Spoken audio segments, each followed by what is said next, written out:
ন্যূনতম সংস্কার হলে হতে হবে, রাষ্ট্র কাঠামোর কিছুটা হলেও পরিবর্তন বা যে পরিচালিত ধারা তার থেকে বেরিয়ে তো আসতে হবে, তাহলে নির্বাচন অর্থবহ হবে কি?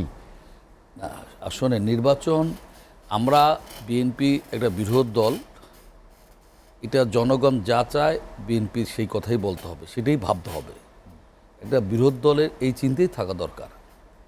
নির্বাচন 7-8 মাস একটি অনির্বাচিত সরকার ক্ষমতায় আছে।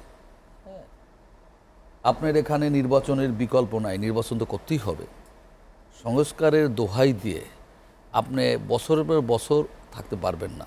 যেমন আপনার সংবিধান সংস্কার কেমনে করবেন বলেন? সংবিধান সংস্কার দরকার, পাশ করবে কারা? কারা করবে বলেন? সংবিধানের একটা লাইন এখানে লয়ারশিপ আছে, পরিবর্তন করতে হলে পরবর্তী পার্লামেন্ট দরকার। সেই পার্লামেন্ট কারা, কাদের দ্বারা গঠিত হবে? জনগণ ভোট দেওয়া যাদের বানায় তাদের দ্বারাই তো হবে, তারা হবে না, সেখানে যেতে হবে না। এখন সেইটা কীভাবে করবেন আপনি? আপনারা বলি এখানে এখানে যারা এখন এই যে যারা ইয়াং ছেলেরা আছে, দল করে এরা ক্ষমতায় আসুক, নির্বাচন করিয়া জনগণ আপনারা ভোট দেন, আপনারা রাষ্ট্র চালান। আমরা তো বলি না ইলেকশন দরকার, বিএনপি ক্ষমতা আনা দরকার। এই কথা কি বিএনপি পক্ষ থেকে বলছে জনগণের সরকার দরকার, জনগণের প্রতিনিধি দরকার। আগে সংসদ নির্বাচন হবে, তারপর জাতীয় এই সরকার তো স্থানীয় সরকার নির্বাচন করতে পারবে না, দেশে বিশৃঙ্খলা বেঁচে যাবে, কন্ট্রোল করতে পারবে না। So tough. কক্সবাজার সমুদ্র সৈকতের উপর নিজেদের একটি ঠিকানা, Eden Bay, a concern of Bhaiya hotels. So tough. আর এটা যদি বিশৃঙ্খল হয়, জাতীয় নির্বাচন হতে ততই বছর 14, 18, 24 হয়ে যাবে, পারবে না করতে না। স্থানীয় সরকার নির্বাচন মাস এরা ব্যর্থ হবে, পারবে না। So tough. যখন এটা ব্যর্থ হবে তখনই জাতীয় সরকার নির্বাচন আর এদের দ্বারা সম্ভব হবে। বিএনপি একটু বড় রাজনৈতিক দল, তারা তো শুরু থেকে এর বিরোধিতা করছে। তো আমরা যৌক্তিকভাবে বলেছি, যৌক্তিকভাবে বলছি, এদেশে গণতন্ত্রের ধ্বংস করা হয়েছে, ভোটের অধিকার নাই, এই ভোট ব্যবস্থাকে, নির্বাচনী ব্যবস্থাকে ধ্বংস করা হয়েছে। এই নির্বাচন কিভাবে সুষ্ঠু করা যায়, সেইটাকে সেই লাইনে সেই সংস্কার করে একটা সুষ্ঠু নির্বাচন করে তাদের কাছে তারা, আমরা যেমন 31 দফা, আমরা রাষ্ট্রীয় বিনির্মাণের 31 দফা দিয়েছি। আমরা বলেছি আমরা ক্ষমতা লিখবো না। এখন জনগণ যদি আমাদেরকে ভোট দিয়ে বানায়, আপনি করবেন কি? জনগণ যদি 5ই আগস্ট যাদের ফ্যাসিস্ট বলি আমরা, তাদেরকে যদি জনগণ ভোট দিয়ে আমি লিখে বানায়, আপনি কি করবেন বলেন? আপনি করো কি?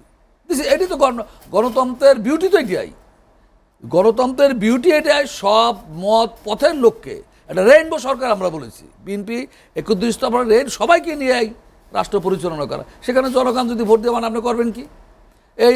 এই যে পোলাপান এরা দল করবে, এক যদি যোগ্য বানাক। আর যদি এরা এরমই মনে করে, এদের একটা কাজ করেন, বলেন 18 বছর উপরে কেউ সরকার গঠন করতে পারবে না, 18 বছরের নিচে যারা, তারা পার্লামেন্ট নির্বাচন হবে, তারা সরকার গঠন করে দেন, জনগণকে ভোট দিয়ে বানাক।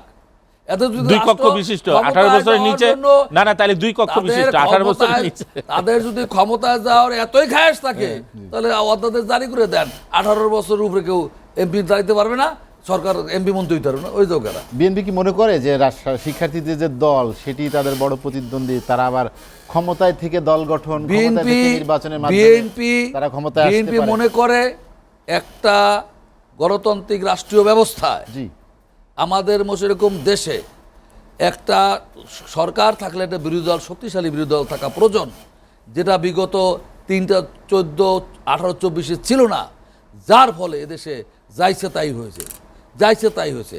বিএনপি যারা দল এখন বা ভবিষ্যতে করবে, অগ্রিম তাদের সাধুবাদ জানায়। জনগণ যদি ভোট দিয়ে তাদের নির্বাচিত করে, তাদের অগ্রিম সাধুবাদ। সংখ্যাটা কোথায় খন্দকার মাসুদ? আমাদের কোনো সংখ্যা, আমরা বলি যত দেরি হবে, আমি বলি যত না, যারা 5 আগস্ট বিপ্লবে পরাজিত হয়েছে, আপনারা একটা জিনিস মনে রাখবেন, যে বিজয় হয় সে অনেক কিছু ভুলে যায়, যারা পরাজিত তারা ভোলে না। তারা প্রতিশোধ নেওয়ার জন্য 24 ঘন্টা তারা বসে থাকে।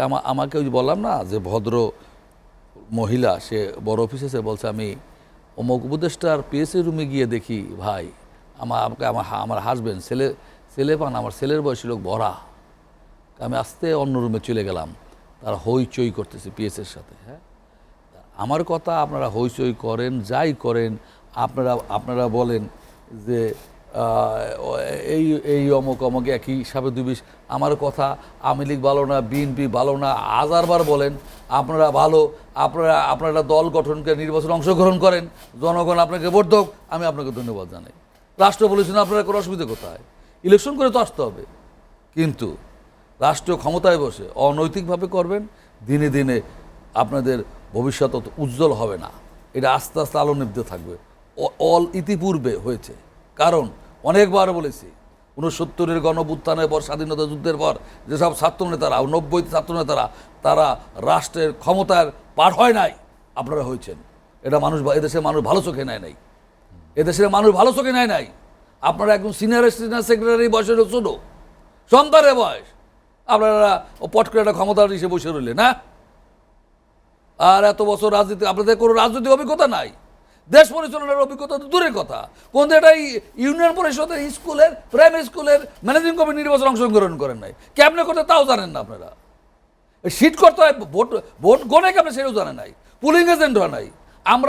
আমি নিজে পোস্টার টানাইছি, আমি নিজে ওয়াল রাইটিং করেছি, আমি পুলিং এজেন্ট হয়েছি, আমি পার্লামেন্ট নির্বাচন করছি, আমি সংসদ নির্বাচন করেছি, আমি একটা বিশ্ববিদ্যালয় করে নির্বাচন করেছি। আমি জানি, আমার অভিজ্ঞতা হয়েছে।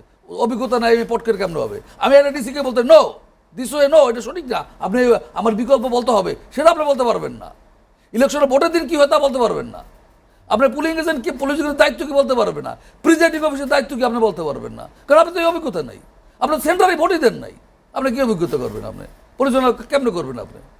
আপনার সচিবালয় জীবনে যান নাই, সচিবের রুলস অফ বিজনেস, সচিবের দায়িত্ব কি এটা আপনি জানেন না। খন্দকার মাশিকুর রহমান, এই যে আপনি এত কিছু বললেন, এত অভিযোগ, এই ধরনের একটি সরকারকে দিয়ে আসলে একটি সুষ্ঠু নিরপেক্ষ নির্বাচন আয়োজন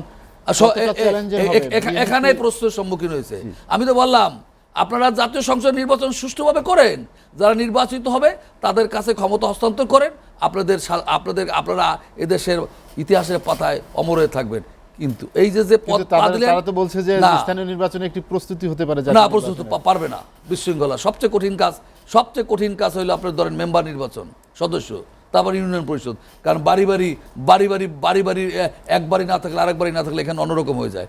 সবচেয়ে ইজি হইলো প্রেসিডেন্ট নির্বাচন করা, সবচেয়ে ইজি। প্রেসিডেন্ট 2টা বক্তৃতা দেয়, টেলিভিশন বক্তৃতা, ওকে। তারপর হলো পার্লামেন্ট নির্বাচন করা। আপনি স্থানীয় সরকার নির্বাচন এক একজনের সাথে এক জড়িত। এখানে স্থানীয় সরকার নির্বাচন করতে গেলেই আপনি দেখবেন কি বিশৃঙ্খলা শুরু হয়ে যায়, কন্ট্রোল করতে পারবেন না। আর যারা পুলিশে এখন আছে, আপনি একটা বাহিনীকে এই নির্বাচনে, স্থানীয় সরকার নির্বাচন বলেন, জাতীয় সরকার নির্বাচন করেন, আইন শৃঙ্খলা বাহিনীর উপরে একটা বিশাল দায়িত্ব হয়। আপনি তো এখনো তাদেরকে মনোবল চাঙ্গা করতে পারেন নাই।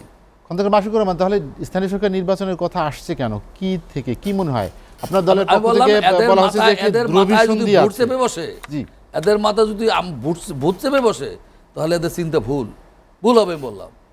এই চিন্তা ভাবনা আসছে কেন সেটা আমি এরকম যদি চিন্তা, তাদের চিন্তা অন্যরকম থাকে, তারা ভুল পথে পা দিয়েছে।